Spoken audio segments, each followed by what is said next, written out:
Nichukue fursa hii kwa dakika hizi 2-3 kuzungumza jambo la msingi sana ambalo linatakiwa Waislamu watanabahishwe nalo. Hivi karibuni pana video moja imesambaa sana, kipande cha video kinachozunguka katika mitandao ya kijamii kikimuonesha mmoja katika mashekhe wakubwa wanaotegemewa akizungumza kuhusiana na matibabu, yule aliyepatikaniwa na uchawi au sihiri, aliyefanyiwa sihiri. Kazungumza shekhe wazi wazi. Haya ndo masikitiko makubwa ambayo yanayotufanya sisi tuzungumze. Kazungumza wazi wazi ya kwamba watakiwa ujisomee ruqya kabla uchawi haujakupata. Ule uchawi haujakufikia, unatakiwa ujikinge na ruqya. Lakini uchawi ukikuingia tu, ruqya hapo haifanyi kazi. Nasema kwanza unatakiwa urudi kwa mchawi, uende kwa mchawi. Sikizana maneno vizuri, uende kwa mchawi akugangue, sijui akukokomoe, sijui akufanyeje. Kwanza ukishakupoa sasa ndio uje kwa watu wa ruqya wakusomee, ndio ile ruqya itafanya kazi. Sasa klipu kama hizi haziwezi kunyamaziwa jamani. Nawe atakavyokuwa shekhe, maadamu amezungumza ni batil, lazima watu wazungumze kwamba hii ni batil, kwa kuifanyia kazi kauli ya Mtume sallallahu alayhi wasallam, man raa minkum munkaran falyughayyirhu biyadihi faman lam yastati' fabilisanihi. Tuko kwenye bilisanihi, twaweza kuzungumza na neno lake Ali radhiyallahu anhu aliposema, hina sakata ahlul batili anil haqqi, waliponyamaza watu wa haki. Hina sakata ahlul haqqi anil batili, waliponyamaza watu wa haki wakanyamazia batil, tawahama ahlul batili annahum ala haqq, wale wenye batili wale na wasikilizaji wakaona kwamba ni kweli hii ni haki kwa sababu ya kunyamazwa. Hata we nyumbani kwako mwanao akifanya makosa, ukinyamaza ataelewa kwamba nini, kwamba ni sawa. Sasa haifai kunyamazwa, kwa sababu dunia hii kuna watu aina mbili, kuna wasomi na wasiosoma. Masikitiko, wasiosoma wengi kuliko waliosoma, na wenye kusikiza madarasa na khutba ni kidogo kuliko wale ambao hawana habari na dini yao. Sasa akiona klipu kama ile na alozungumza ni shekhe wa mkoa, ataona kwamba hii kauli nini, hii ni sawa. Hapana budi chembelecho Sheikh Bahero lazima kusemwe, wala watu hawasiangaliane nyuso, huyu nani aliyesema wala huyu nani. Hapa nitazungumza vipengele vitatu. Kipengele cha kwanza ni kuhusiana na hili jambo la kutoa sihiri kwa sihiri au kutoa uchawi kwa uchawi. Hii katika vitabu vya tauhidi inaitwa an-nushra na ni jambo la haramu. Mtume kwenye hadithi sallallahu alayhi wasallam kaulizwa, kasema mina amali shaitan, kutoa uchawi kwa uchawi mwingine ni katika kazi za shetani. Ni an-nushra hii kwenye vitabu vya akida. Wakiambiwa hawa watu hawa wabatili wasome hizi vitabu vya akida, hawazitaki, na huyo mwenye kuwasomesha hiyo akida ndio adui yao mkubwa. Sasa mwisho ndio haya huingia kwenye ushirikina kwa sababu ya kupuuza ule usawa. Haifai kutoa uchawi kwa uchawi. Uchawi hutolewa kwa ruqya sharia, ukamsomea mtu miaka toka mpaka Mungu atakapoleta nusra yake na shifa yake. Huendi kwa mganga. Hili la kwanza. La pili, uchawi ni kufuru. Katika aya maarufu, wattaba'u ma tatlu ash-shayatin ala mulki Suleiman wama kafara Suleiman walakinna ash-shayatin kafaru masabab yuallimuna an-nasa as-sihra, mashaitani wamekufuru kwa sababu wanawafundisha watu uchawi. Na wale malaika wawili walioshuka kwenye hili la uchawi walisemaje? Mungu asema, wama yuallimani min ahadin, hawamfundishi mtu hata yaqula, isipokuwa wanamwambia innama nahnu fitnatun fala takfur, usikufuru. Hizi ni aya ziko wazi. Ibn Baz rahimahullahu ta'ala anasema aya hii inaonyesha wazi ukafiri na uovu wa kitendo cha kufanya uchawi. Kwanza Mwenyezi Mungu kaita min amali shaitan, walakinna shayatina kafaru yuallimuna an-nasa sihra, kisha kaita kwamba sihri ni kufuru, kisha kaeleza kwamba sihri inatenganisha baina ya watu wawili. Ukija kwenye hadithi Mtume sallallahu alaihi wasallam anasema, man ata kahinan au arrafan, atakaye kwenda kwa mchawi, kwa kahin,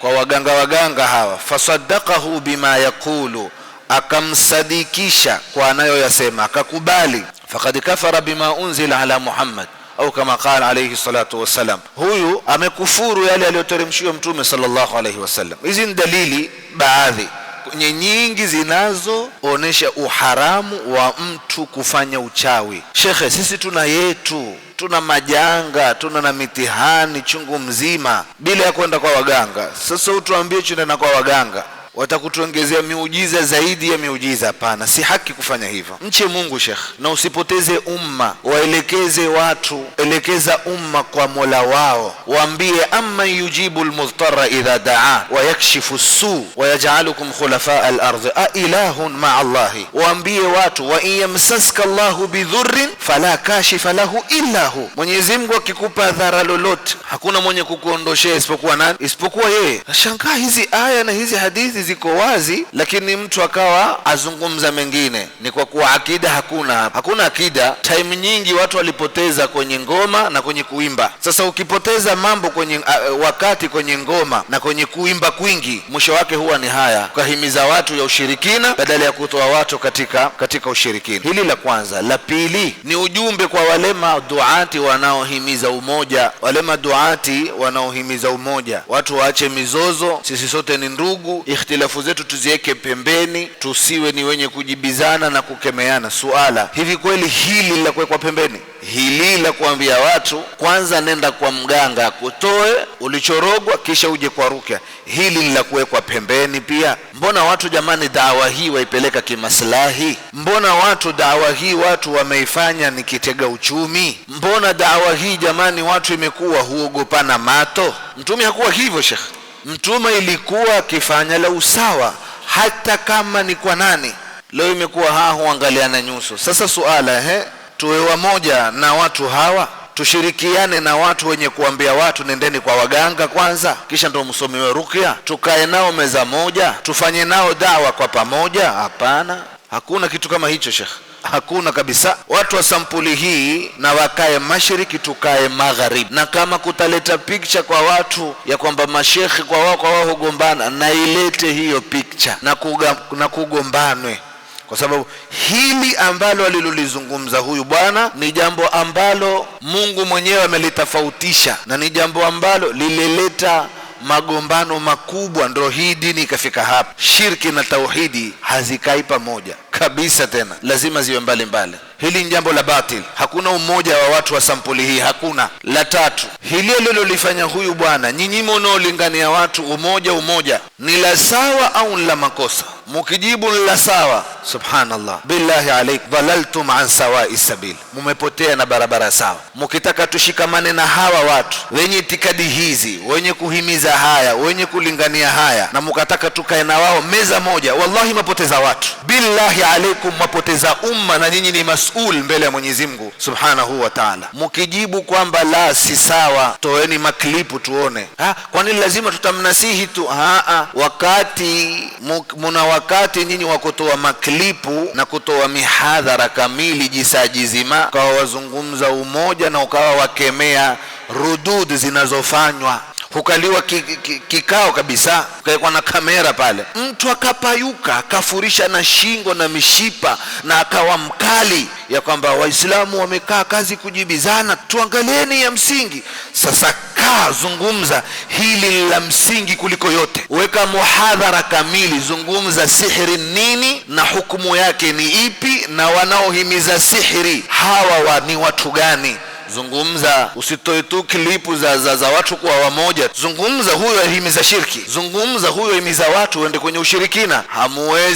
Hamuwezi kwa sababu kila mmoja ajijua mwenyewe, bali linsanu ala nafsihi basira. Lakini tunawaambia da'wa hii ni da'wa ambayo inataka uwazi, na da'wa hii iliinuka kwa sababu ya tauhidi na itaendelea kwa sababu ya tauhidi, na yoyote atakayekaa kinyume na tauhidi huyo hafiki pahali popote. Sheikh, rekebisha maneno yako. Kama ulivyojitokeza mbele ya umma, jitokeze tena mbele, sema nimeteleza, sivyo. Lakini pia kuna cha kuangaliwa hapa. Hivi kweli mtu uteleza kwa sababu ya kuambia watu ndani kwa mganga? Hapana, kuna jambo kalisikiza sema kidogo hapa jamaa ameteleza. Wewe huwezi kuambia watu Mungu watatu, kwa mfano uzungumze wazi wazi Mungu ni watatu si mmoja, hivi na hivi, kisha wewe umeteleza. Sikuteleza, ndio itikadi yako. Sasa huyu bwana Mungu kamtemsha, ni itikadi yake. Alhamdulillah, haki siku zote itabakia haki. Watu wakitaka kuifinika ile haki, Mwenyezi Mungu huitokeza. Jamaa huja na maburangeti wakaifinika isitokeze, Mungu yoitokeza.